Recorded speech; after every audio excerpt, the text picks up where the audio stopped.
pour ce qui est de la question concernant la flexibilité du taux de change, nous soutenons fortement la position qui consiste pour la Banque mondiale à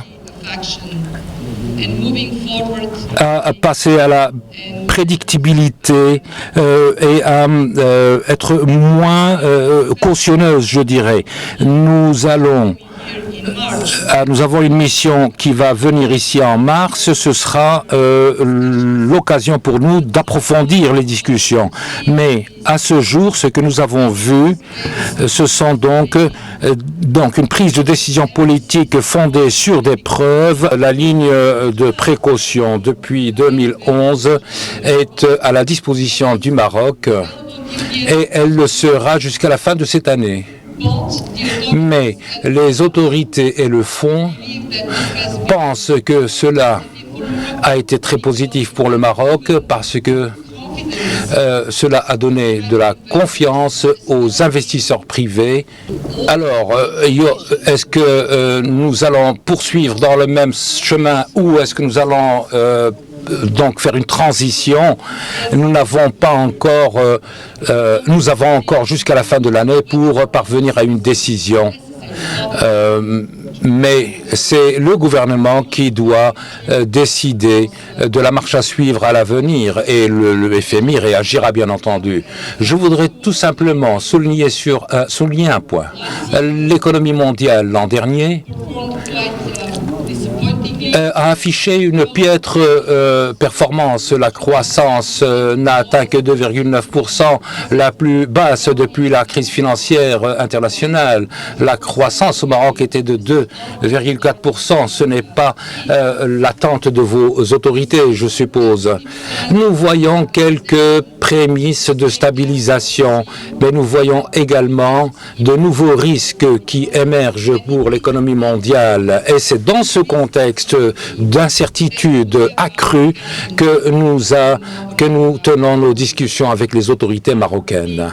Si vous lisez les rapports sur le Maroc établis par le Fonds, que ce soit au titre de l'article 4 ou au titre de la LPL, ils reviennent sur les discussions que nous avons au niveau des régimes de change. Ils sont tout à fait d'accord sur ce qu'a dit le ministre, à la fois sur les prérequis et les étapes, mais ils disent que ceux qui sont à même de mieux savoir le bon timing des passages, c'est les autorités marocaines. C'est écrit noir sur blanc sur le plan des rapports au titre de l'article 4 et au titre de la LPL. Donc il nous appartient, nous, en tant qu'autorité marocaine, de bien juger de la manière de passer d'une étape à l'autre. Ce que nous avons indiqué, c'est la première phase, mais nous étions dans la première phase de la première étape. Si nous devons élargir plus, ça ne sera que la deuxième phase, toujours de la première étape. Les autres étapes, j'apporte juste une précision, tous ceux qui ont migré sur les régimes de change flexibles l'ont fait dans le cadre d'une crise de change. Ils avaient un problème de réserve de change. L'Égypte en dernier. Et généralement, on passe tout de suite à la phase du flottement. Ce n'est pas le cas du Maroc.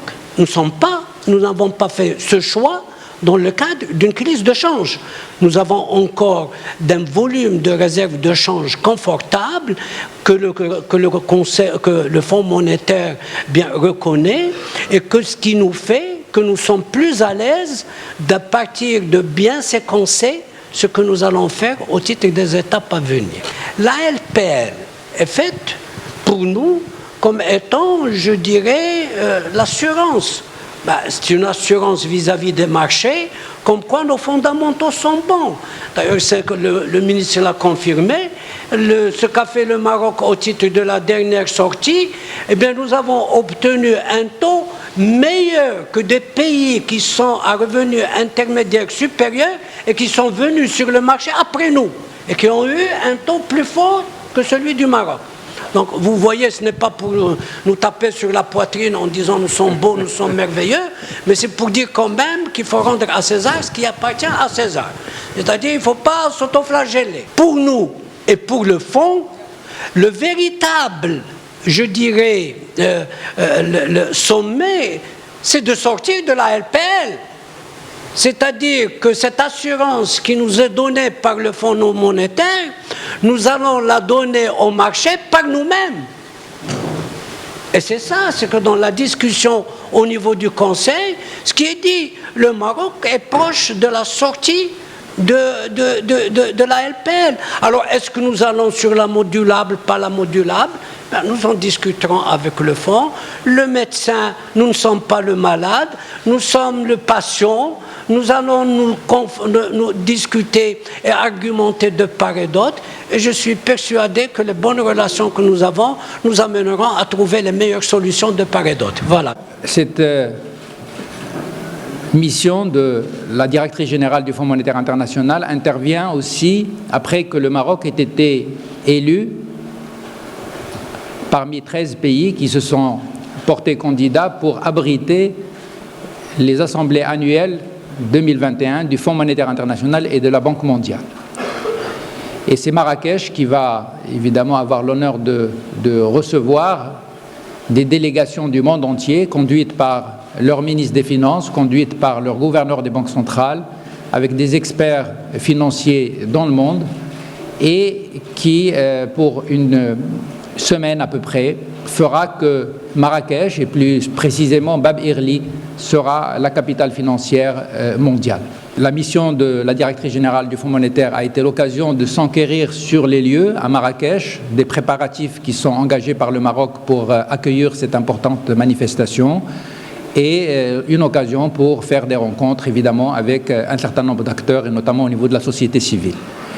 Et hier, nous avons travaillé, évidemment, sur tout un ensemble de sujets qui concernent les relations bilatérales, et nous nous sommes félicités à la veille de la préparation par le Maroc d'un nouveau modèle de développement, de la préparation d'une nouvelle génération de plans sectoriels, de la qualité de ces relations et de l'appui qui pourrait être apporté par le FMI dans le cadre de cette évolution importante de notre pays.